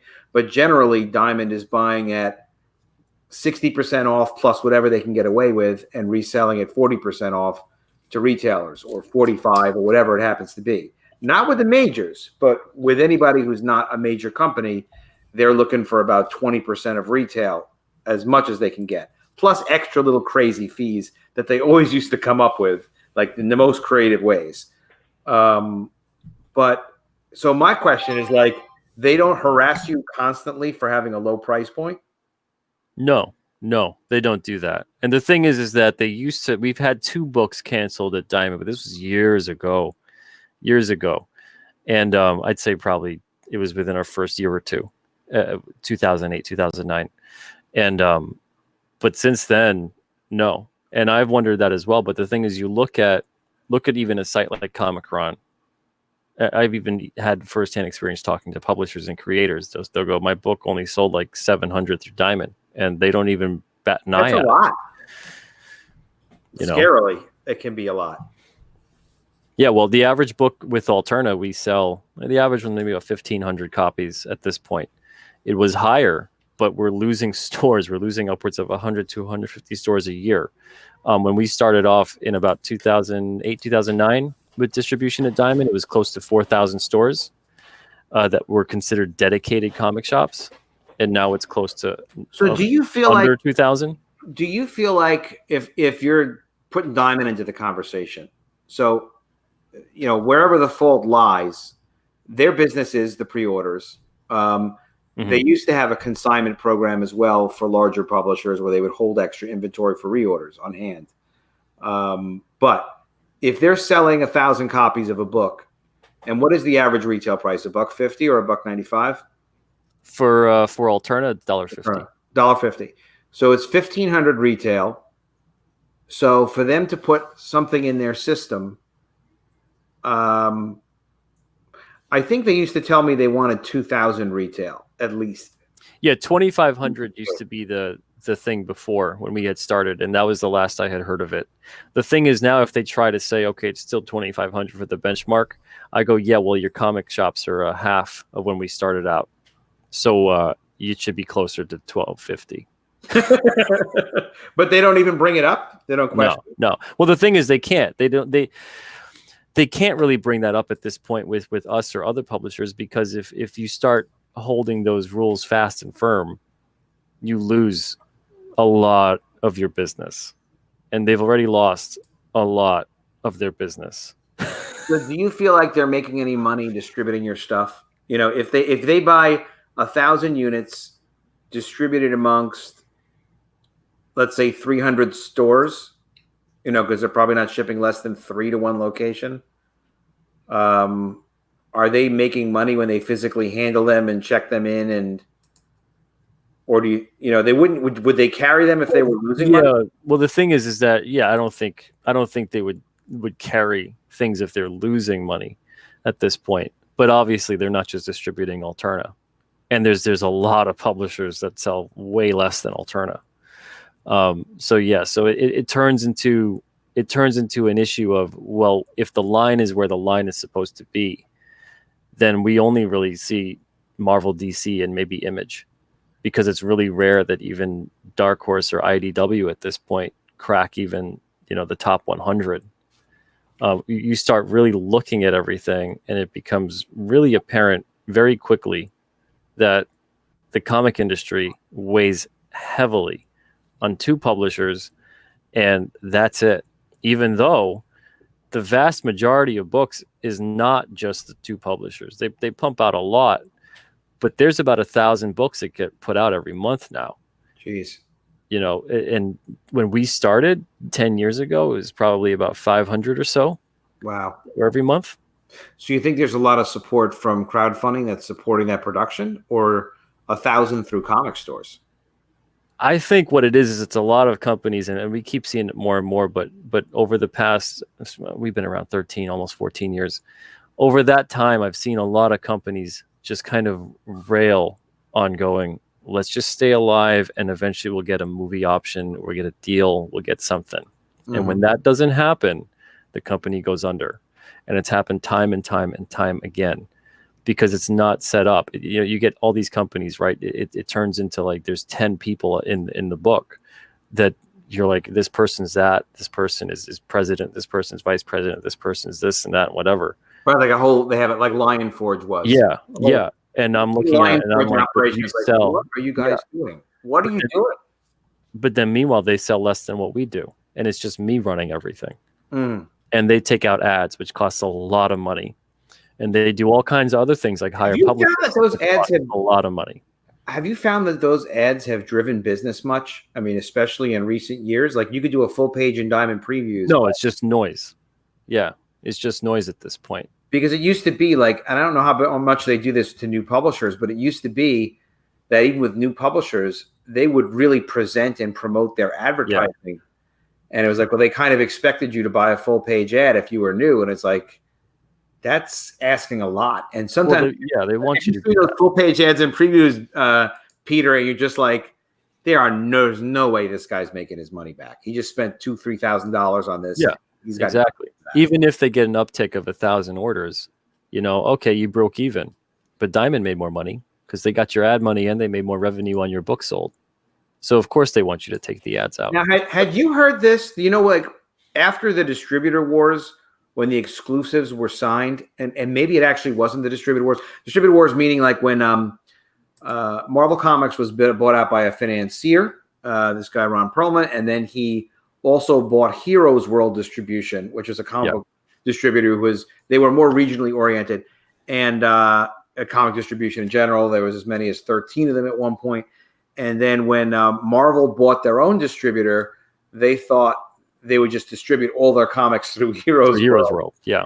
And it was a pretty big mess because Heroes World was not set up to do that volume. Well, it's at the worst time they could have chosen to do that. All your top stars left, you know, and now you want to just go out on your own. And well, it would be like you were saying with alternative distribution. You're very careful about running things over time and letting them kind of roll out over a reasonable period of time. And Heroes World was set up to service about 15% of the market, if that.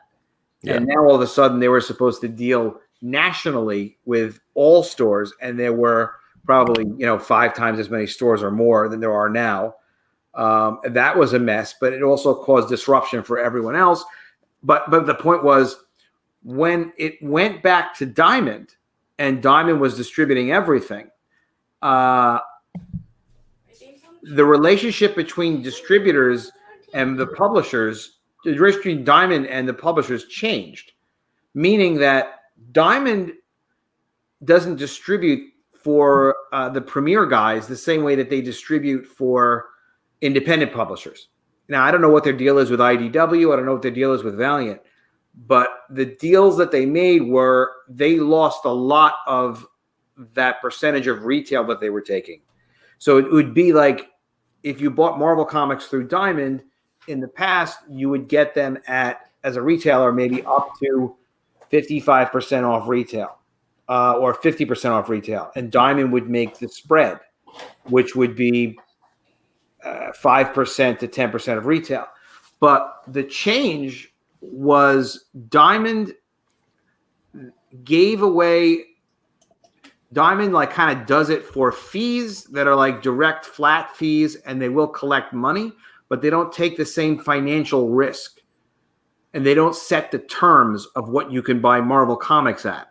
And the way you'd know this is, as a retailer, if you look at what your discounts are for Marvel and what your discounts are for for DC, and your discounts are for Image, they're not actually the same usually, or at least they weren't.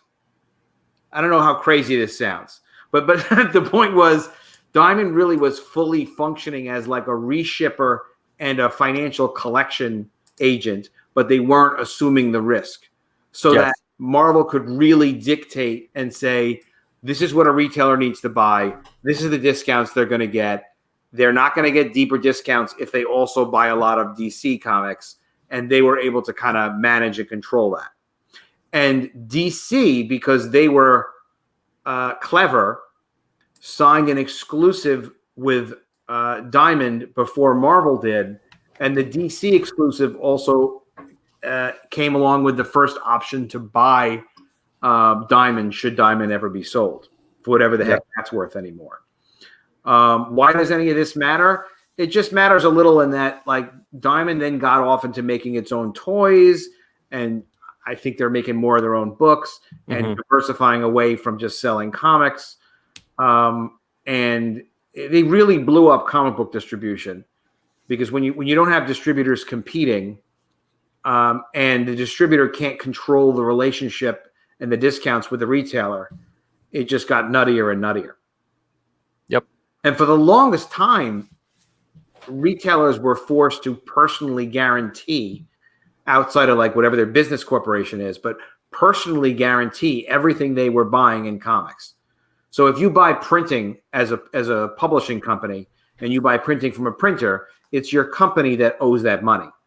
If you buy comics from Diamond as a retailer, you're buying them on a non-returnable basis, but you also are forced to like personally guarantee the debt, what they call golden handcuffs, basically meaning they will come after you, they will come after your personal property if you're a retailer and you're foolish enough to buy comics from them.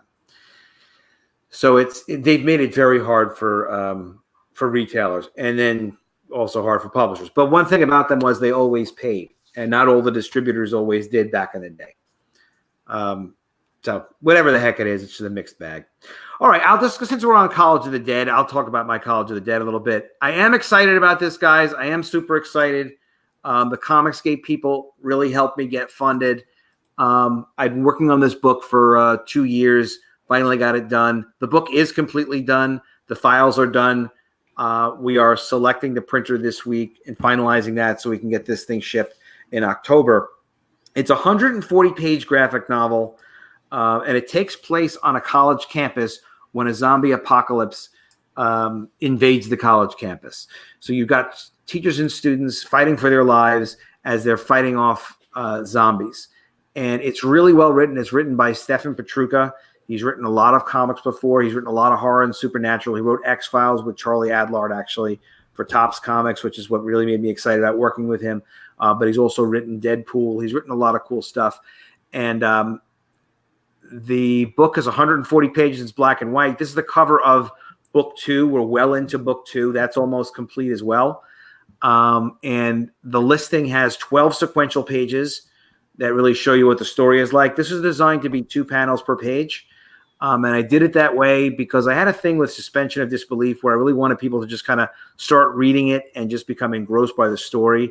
And it works really well. You can look at this yourself. Check it out. The listings are, the links are in the description below for College of the Dead, also for Super Harem, and also for Feast or Famine, and also for AlternaWeen 2 and Scrimshaw. And there's a lot of them. Yeah, there's a hell of a lot of links. There's a lot of books. They're all great books. You got to check them all out. But yeah, I love how this came out. It's really well written. It's really well drawn. Javier Aranda is an excellent artist. He's working on a couple of more covers right now for College of the Dead Volume 2. He's really excited about this book coming out. And I did something with this book. This is something for Peter to think about too, because Peter gets to see a lot of comics probably in multiple stages of production. And if you don't make comics, you don't get to see usually the full script of a comic book. So Stefan's full script, including photo reference, is included in the Ashcan edition of my comic. So that's the 8.5, 11 black and white 100-page book that we produced, Adam Post College of the Dead Ashcan. And it's got the full script as well as all the layouts that Javier did based on Stefan's script that Stefan and I had to approve before we let him go ahead and draw the book. It does look like it's enormous. It's not quite that big. That's a mock-up, but it's 8.5, 11, and the regular comic is 140 pages, and it's 7 by 10 inches. And so the Ashcan is the Ashcan and the book together are $50, and a lot of people picked up on it. I'm glad that they did because they're going to really love it. And it's really educational to see how the comic is made, and it's really interesting. For me, I love to see the comics come together. I love the finished comic too, but the process is really, really cool. It's magical, isn't it, Peter? It really is. It's interesting to see it all come together too, and just see the different layers build upon each other. It's nice. It is. And then if you can show that to people, if people get to see that and they can kind of piece together how it works, it demystifies the process in a positive way, in a cool way that people can kind of be like, oh, wow, that's kind of how you do it. And I've had some people tell me, like, you know what, Adam, I really want to get the Ashcan because I'm working on a comic now. But if you haven't done sequential art before, especially yourself, it's just cool to see how it comes together and then to see the finished product. We also did an art book, and this is kind of a once-in-a-lifetime chance to do this because we don't have that many books that are going to be like the same size panels. It's not typical to do them that way.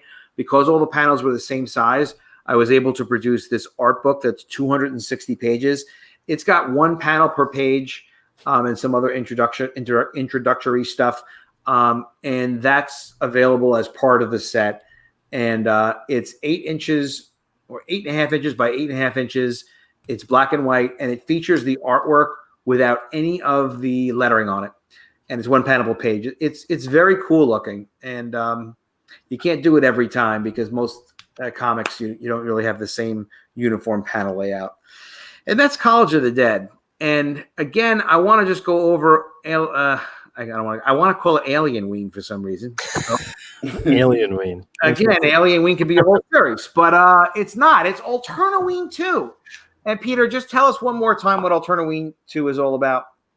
So yeah, AlternaWeen 2 is a really fun event campaign for Alterna. We're doing something for Halloween where we are giving our comics to you guys at a pretty big discount, and you're going to use them as trick-or-treats or give them away to a children's hospital, a library, a school, the troops, anything like that, doing something fun and charitable with the comics. Or you can keep them yourself and take advantage. You can even keep them yourself. Yeah, it's a great opportunity to, if you're new to Alterna, you can go in there, get a bundle, and say, okay, I got a bunch of doubles or something like this. I can give these away or do whatever. Sell them if you want. Now, the thing that's great about this campaign too is that not only does it help benefit, obviously, the fact that we're getting more books out there, but what's really great is that it's getting into the hands of kids who may never have read a comic before. So not only does that mean that you're going to infect one of these kinds of little trick-or-treaters with the comic book bug, which we were all bit by at some point. Oh yeah. But this kid might go on to become the next greatest comic creator, and it's all because they got this comic on this day, and because of this campaign, and because of you guys. So that's something that's really important with this. Last year, over 15,000 comics went out. And that's a lot of kids that got their first ever comic book. And that's a great scene even to see the fact that, a kid gets all this candy on Halloween. They come home, they get this comic as well. They're sitting around with all their candy and they got the chocolate fingers and they're messing up the pages and whatever, but they're loving it. They're loving every second of it. It's the best night of their life. And he might be the next PETER SIMETI. You never know. Or maybe the next Matt Wenger or the next Adam Post, right? So all this stuff is great with getting comics out there, making them really fun. It's just a great event. And on top of it, too, if you want to support us, you want to get something like a shirt or you want to get a hat or whatever else, you can do that, too. We've also got something that's really fun. So if you want to do something for your own kids, you can get the Trick-or-Treater bundle. That's just $10. And you get an AlternaWeen tote bag that they can use to trick-or-treat with. They get a silly putty. Let's see. I've got a silly putty egg here. They get a brand new silly putty egg they can use even on the comics or do whatever they want to do with it. They get an AlternaWeen calendar. Oh, silly putty is great. I remember Yeah, that. silly putty. Yeah, geez, it's still fun even now with the newsprint comics. And then you get a I support my local comic shop sticker. You get 2 pins, an AlternaWeen pin and a 4-color Alterna pin. And you get the Alterna trading card too. So you get a whole bunch of things in that, and it's just $10. And the shipping for US backers is free. Peter, just such a cool project, and are you going to do a 3? You think you'll do one a year like this? I want to do one every single year, and I want to. Well, I mean, hold on a second heavily from Halloween. I'm sure you already thought of this, and doing it for Halloween is great because it's very appropriate for Halloween presents and like a unique little thing that people can give out to kids. It's freaking great for a Halloween party. Parents still have Halloween parties for their kids. What about as Christmas gifts? I mean, it's hard to ship stuff during Christmas time. Well, that's the thing is if you want to get even these as stocking stuffers and do that, you can get these now and keep a bundle and keep them in time to do them for Christmas. Would you consider relaunching this? Maybe this is going to end August 31st. Would you consider trying a stocking stuffer thing? I mean, people are always looking for presents for Christmas. If you're able to ship, maybe you could. I mean, obviously you have a lot of stuff to do, but this just looks like a great stocking stuffer program. Yeah, well, with that, for people that want to get stocking stuffers for Christmas, you guys can always order on alternaaccess.com and get comics on there. You can always get the mystery grab bag, which is 50% off of the cover price. So it's for like basically $10 or so. You get 10 issues, a signed issue, and an alternate tote bag as well. So you can always do that. And last year we did something called Alternimus, but it was more about getting the comics on Alterna. And we would then donate for every single comic that was ordered. We donated a comic to a children's hospital. So we donated about 1,000 comics last year as well. Peter, have you ever worked with a fundraising company that would use Alterna comics as rewards for fundraising? If you know, no, we haven't worked with one, but that would be interesting. The reason why I bring it up is there's a friend of mine that published some pet books, and he worked with animal shelters, and they're looking for donations. So it's sort of like you give a $50 donation and you get a $10 retail book and thanks for the donation. You get this special book along with the donation. I'm not familiar with a lot of those companies. I don't really have a way that I could, feed it to you, but any information I can I think maybe I can find a document on it because I think I have a document he prepared a couple of years ago on something he was offering. He was doing it with shelters, animal shelters, and some of them took him up on it. But your stuff is so freaking wholesome and there's so much value and it's so interesting and unique. I could see someone saying like, okay, great. Well, if we can get a $50 fundraising item, we can pay whatever it might be, $20 to you and they've got a $50 or a $60 item, however it might work. But maybe that's a thing. Yeah. We got to get these books out to more people. This is, there's just too much good stuff you have. And you keep doing more printings of some single issues, right? You keep stuff in print. Yes, we definitely, especially for issue number 1s, for first issues, we always try to aim to keep those always in print because keep those. How many number 1s do you have in print? I think, oh boy, we got roughly. We got to have about 25 titles out right now. So yeah, about that many. Fantastic. That's fantastic. Yeah. And some of them could be 5th or 6th printings. Yeah, so right now the most we've got is 3rd printings. I think it's Blood Realm, Trespasser, Wicked Righteous. No, Wicked Righteous is almost at a 3rd printing. Tinseltown, and I think maybe one other. But 4th printing, we might end up going to a 4th printing within some time next year. And the only way that we don't go back to print on anything is obviously when the contract has just kind of been broken, a creator has left, whatever it may be. Then obviously we don't print anymore. We'll sell through what we've got, but we don't print any more books at that point. Do you do anything with foreign rights with the titles where you're offering them in like different languages or in English, but in a different? Yeah, because Alterna's creator owned, that's 100% something the creators have to broker for themselves. Okay. Yeah. But it's obviously they have. 'Cause that's the thing is we're 100% creator owned. So I just want the English speaking rights to the books to distribute and publish those, and then everything else is 100% theirs. So if And they if you want to get do an inquiry, stickers, have you ever gotten an inquiry from another foreign publisher? yeah, that yep, you've and I'll forwarded? pass them right on. I'll say who are you interested in, and then I'll pass them on to those respective creators. Oh, that's fantastic. Yeah. That's great. Well, Peter, I want to really thank you, and I want to thank Wenger for hanging with us. Just great going through all this. Great looking at AlternaWeen. I really been wanting to sit down and have a conversation with you anyway. I'm glad we had the opportunity to do it. Everybody should really take a look at AlternaWeen. Take a look at Scrimshaw also. Scrimshaw is on Kickstarter, and you know if it's involved with Peter Simeti that it's going to be a good book.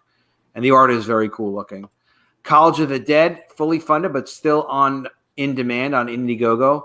Definitely check it out. Think about getting that ash can. I really like how it came out. I didn't know if that book was going to come out good. Had to make it as a prototype before I could see if it was going to come out good. It came out really, really good. I'm really happy with how that looks. I'm really happy how this book looks. And we're shipping our book in October of 2019. Yeah, thrilled to be doing it. Super Harem, really fun, really hot book, a really great concept by Wenger and Joe Ball. This book is going to, a couple of more dollars. This book's going to be in full color. You're going to love this book. It's going to be at least 48 pages or if not larger. And Feast or Famine, also associated with the great Peter Simeti and Alterna, a collected edition of a really cool looking book. I saw this image going around and I was like, that is cool. I've seen people do it on Twitter. Yeah. You got a lot of pushing from Clint from Sweetcast on that one. He likes that book. But a lot of people like this book. A lot of people are talking about it. And go to AlternaComics.com. Check out what that's all about. There's a lot of stuff on this. It's really colorful. It's amazing how you built this incredible, successful business and how you're out there loving comics. And look, as someone who loves comics, and I'm getting back into publishing myself now, but it's great to see people out there doing great things for comics. It's really, really cool. Comics are worth it. Your books are worth it. Wanger's Super Harem is very cool. And you guys got to also look at College of the Dead.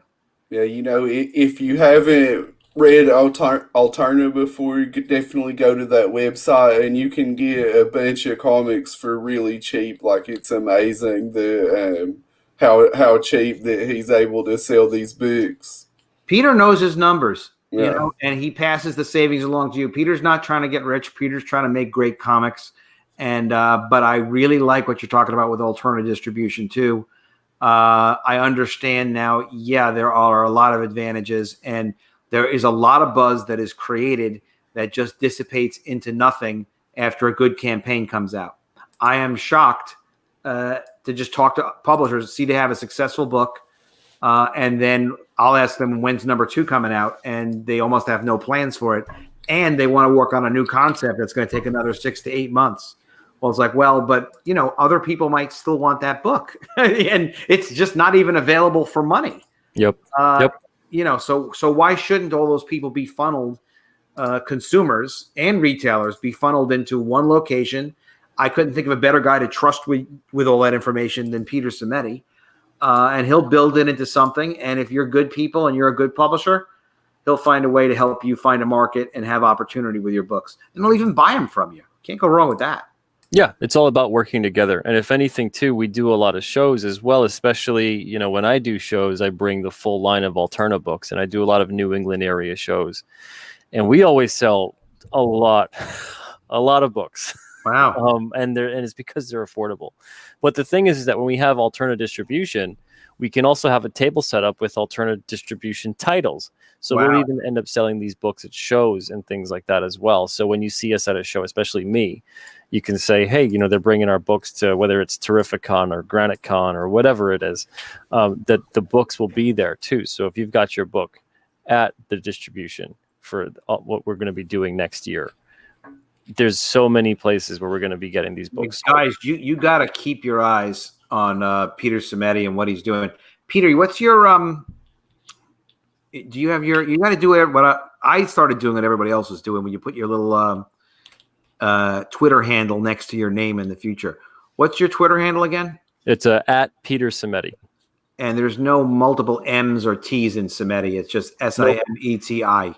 Yep. I learned that for the last time Just tonight. the I'm 6 letters. that's the right way to say it. And Wenger, I don't even know what your freaking Twitter is. If you are on if you're on comics Twitter at all, if you've ever posted on Twitter about comics, Peter Simeti is probably already following you.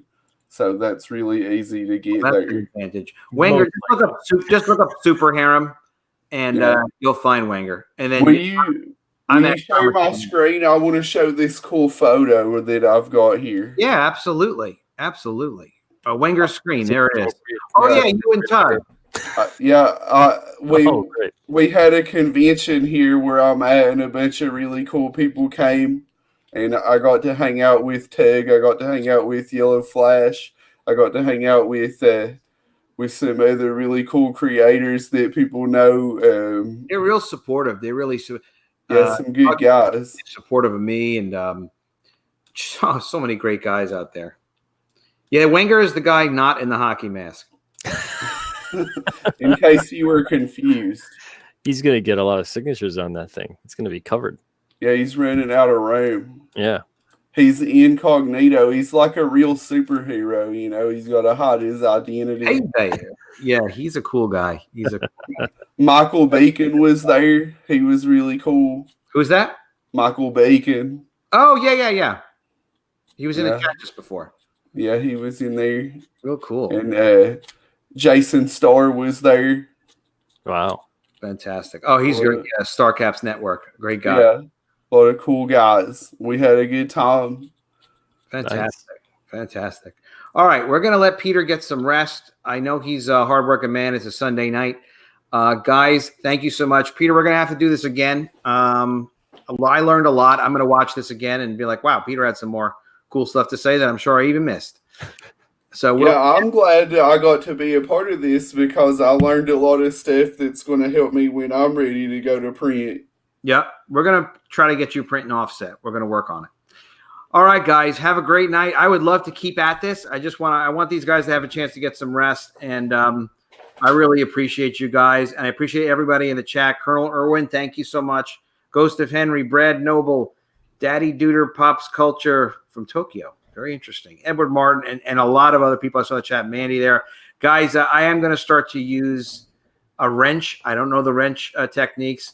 Scott, you will be at that convention or whatever next time. And we are going to call it a night and get a lot of rest. Guys, have a phenomenal week. Thanks for supporting our campaigns. God bless. Thanks, everybody. Have a good night. See you.